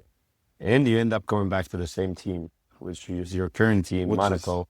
Bro. And which is also like basically like the only place that you've been around for that long throughout your career. Yeah, Monaco is special because it's like that was the first place I went more than 1 year. I was just like just bouncing around places, man. And finally I was able to find like a home. And also leaving Monaco after that second year was hard because I really wanted to stay there. You know, I was just like, but at the end of the day, if you had a tough year, you were hurt a little bit, and I still feel like I played well with all the stuff going on, but that's the business. You know, if you had an injury and they're not seeing it, I understand it. But a lot of respect for those guys because and that's the funny thing. Like when all this stuff happened, people say you're gonna leave. I didn't know where I was going originally. I just knew I couldn't keep continuing. So you go into the unknown. People were like, "Oh, you just know you." I was like, "Bro, I don't know what I'm doing." You know, like I just know there's got to be something else out there that's gonna like. And the last place I would have guessed would have been Monaco because I just left. Yeah.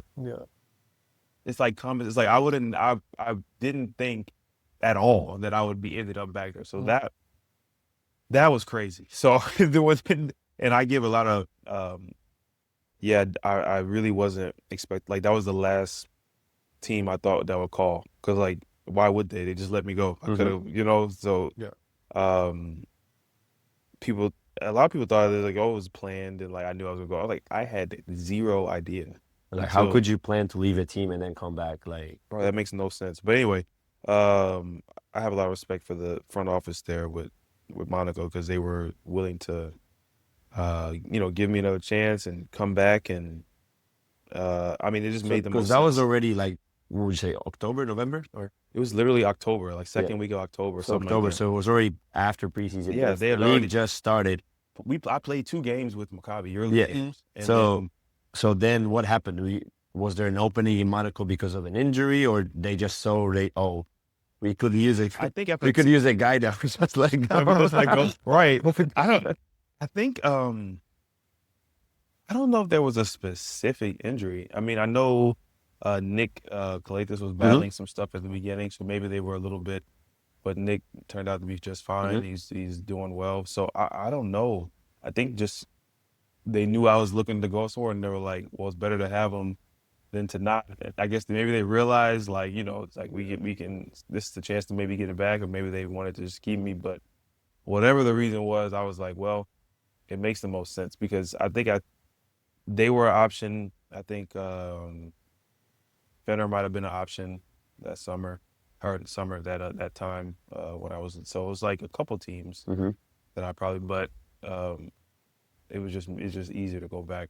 So that was the easier decision. And once to picking a team, that was the easier because it was like, all right, I've been here. Family knows it. I know it. And then I ended up playing for 3 different coaches that year. Because finally I'm back to what I know. And then boom, no, you don't know. So we're gonna change it up. And now with Coach Manuli. So, but you know, Sasha was Sasha's my guy. So, well, but yeah, it was crazy year, man. And then we almost got a Euroleague title. We were right there, doggone Fenner. I feel like it's like a difficult season, but it's like an almost season. You almost won the EuroLeague, almost won the French league. You know, it's like it was a year of no champion, which is bad. So like technically, it was like a good bad year or bad good year because it's like you can't get to the EuroLeague final and say it's a bad year.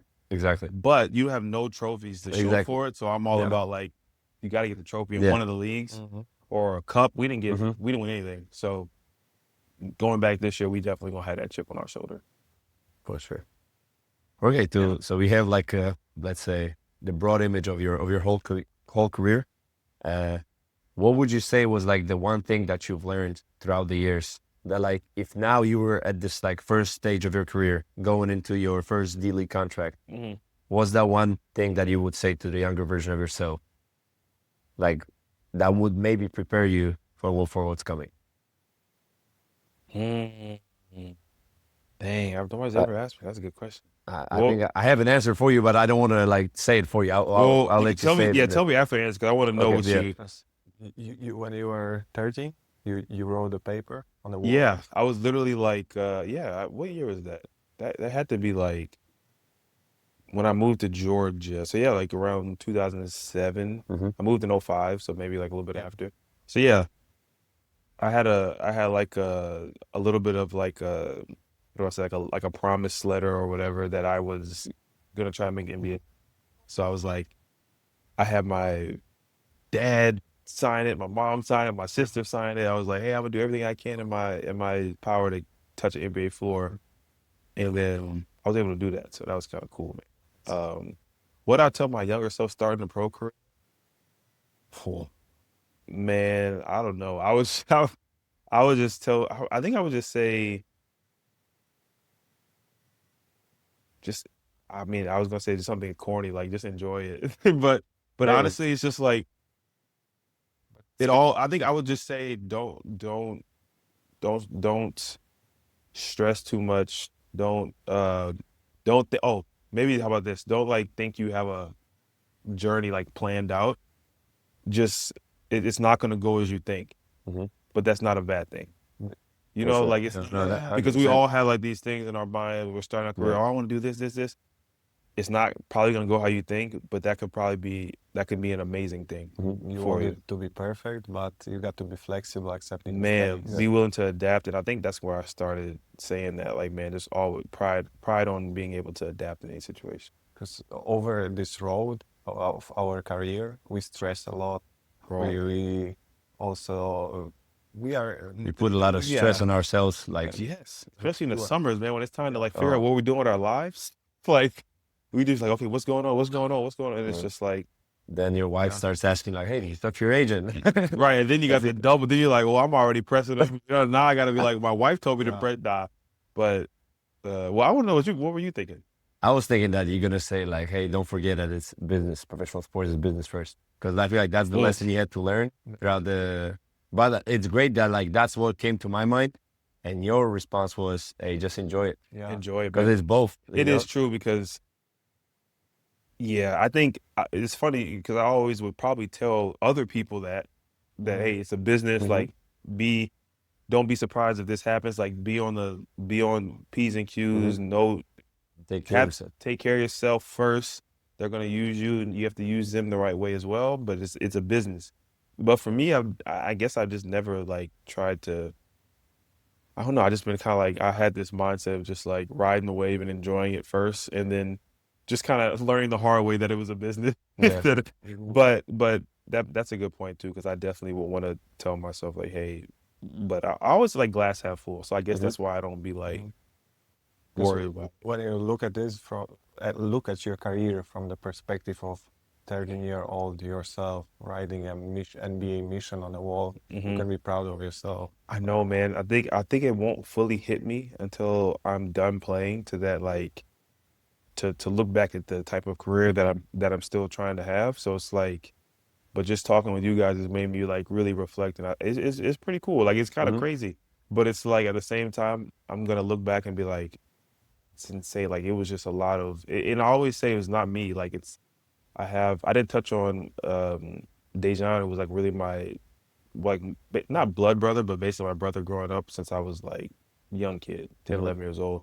He lived with us. He moved with us from Louisiana to Georgia, and he was like a star. Like he was a star athlete. Oh, okay. He was at the LeBron camp, the ABC, like all these. Like he was like promised probably to go to like the NBA or even the NFL.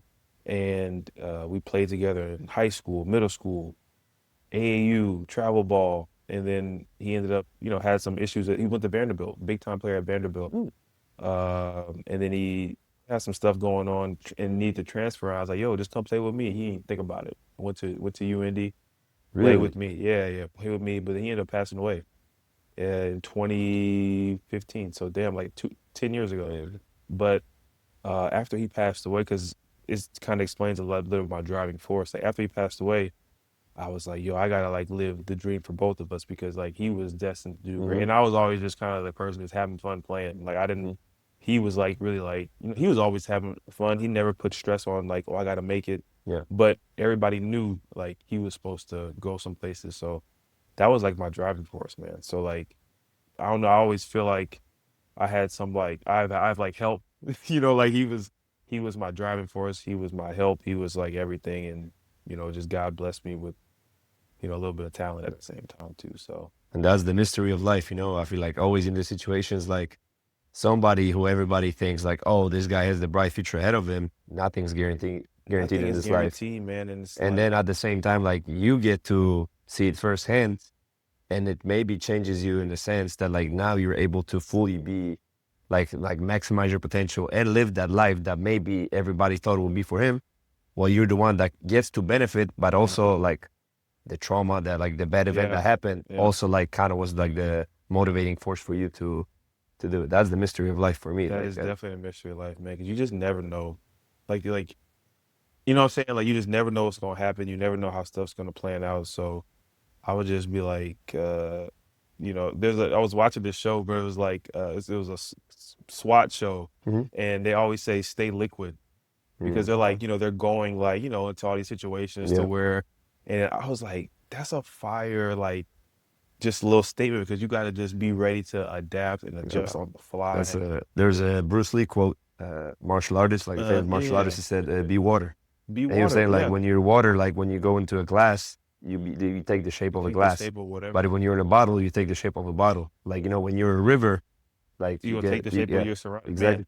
So it's the same. It's really the same point. But I think I would just probably give something like that. But yeah, man.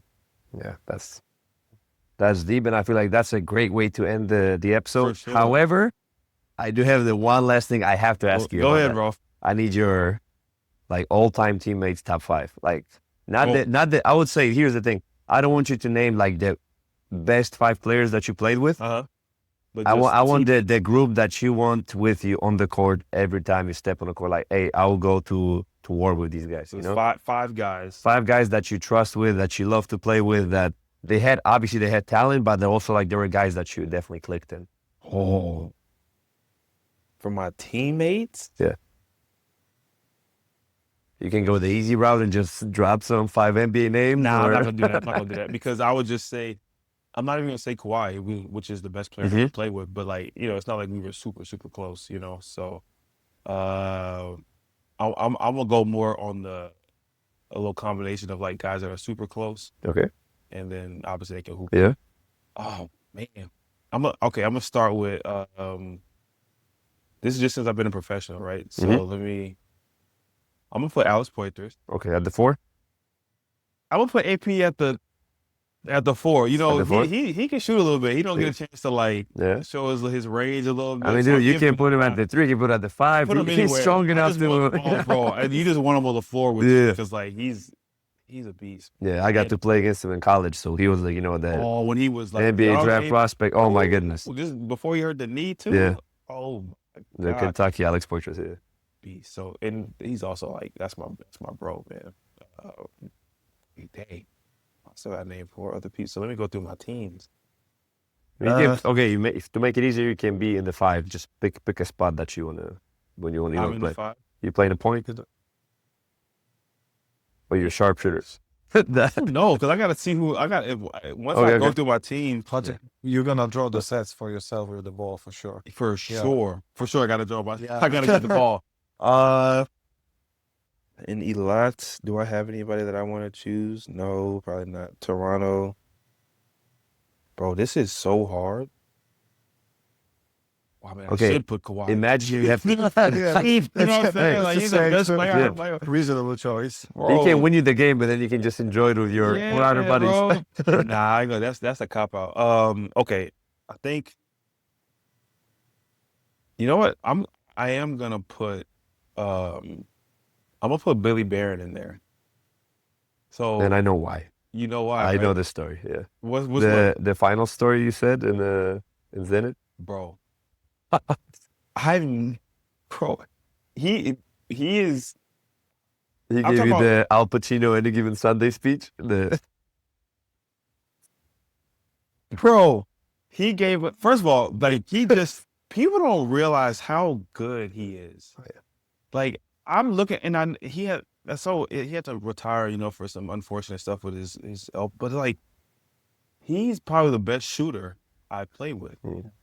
And if he was just maybe 2 or 3 inches taller, I would have never seen Billy Barrett on my team. He would be an NBA player for. I mean, this dude was like some of the stuff you see him do at his size and the way he shoots. I'm just like, you can't not have. So I have to. So that's 2 people from Zidane. I told you that team was close, and that's also like he's also an amazing dude.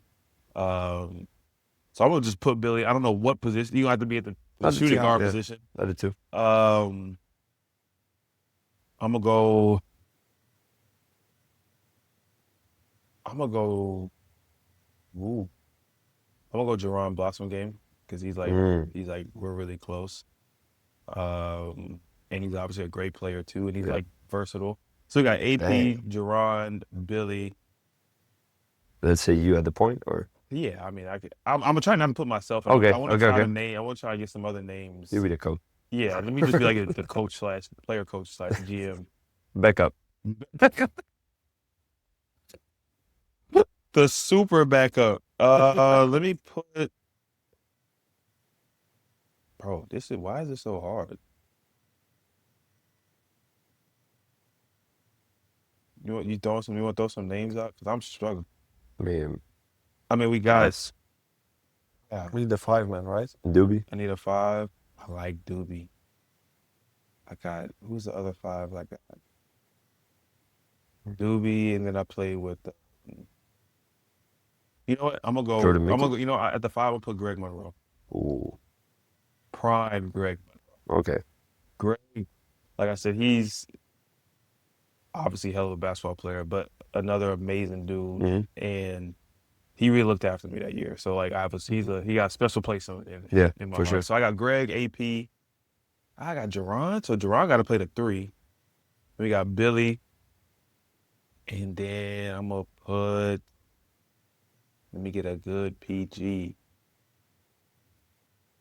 Can't put you Pony.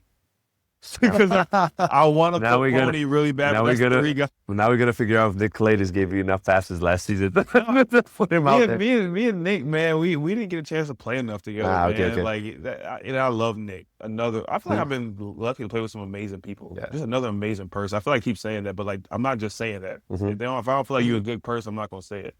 Nick's a great guy too, but he would be the ideal like point guard. He's got size, best passer in Euroleague history probably, which I don't know how he's not in the Euroleague top 25 or whatever. He was left out. That's a whole nother situation. But me and Nick, did it include the current players, or was it just? It was including everybody because Mike's in it. I'm not gonna put Mike either. That's a little bit of a cop out. I'm trying to take the harder route. You know, I'm not gonna just name like the best player, even though I love Mike, obviously. Point guard. Man, I'm just putting my boy Lorenzo. That's I like and it. he's a hell of a player. Yeah. Shifty. Can shoot it, can pass it.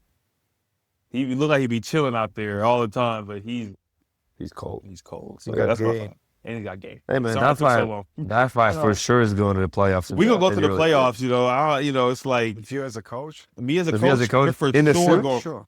A random Oh, guy. he was in the same exact suit, bro. Yeah. You gotta put the That's a H&M nice one. H&M jacket. Yeah, that is a great. Defensively, we all right. Man, we all you got right. a 3 and a 4 that can just switch everything. Switch everything. We got Greg Monroe, big, easy. Yeah, we gonna be all right. Yeah. So. Perfect. Love it. Well, Jordan, thanks. We really appreciate it. Thank you for your time. Thank you guys. Y'all did a great job. Seriously, like I've been on a few podcasts. Like you guys know your stuff. Y'all did an amazing job. And We did our research. yeah. We try to be professional. No, for real. It was like because you could easily just come out here and just but it was really good and it made me think a lot of you know, about my past, and also like It was pleasure to listen. I appreciate Yeah, it, man. It's for sure. pleasure to be And here. a lot of stuff that came like during the interview that like allowed us to, you know, like guide the conversation in an interesting direction. But above everything, I feel like this conversation will help also not just Polish fans, but whoever wants to listen to this, just to get a better idea of who you are and how you are on a daily basis. Because like you said, you've been blessed to be with a lot of great people like throughout your career, but it also speaks volumes about you, like coming here, being in such a short time with us, and just like leaving such a good impression on everybody. So for us, it was a privilege to have a guy like you come and just like have a guest like you to like share your story to the fans, because I feel like it needs to be out there. For sure, man. I appreciate it. Yeah. And I appreciate you guys just being so welcoming. So making it easy on me, man. For sure, man. Appreciate it, bro. Thanks, guys. Thank you, guys. That's it for this episode, and see you guys soon. See you in Katowice on Eurobasket.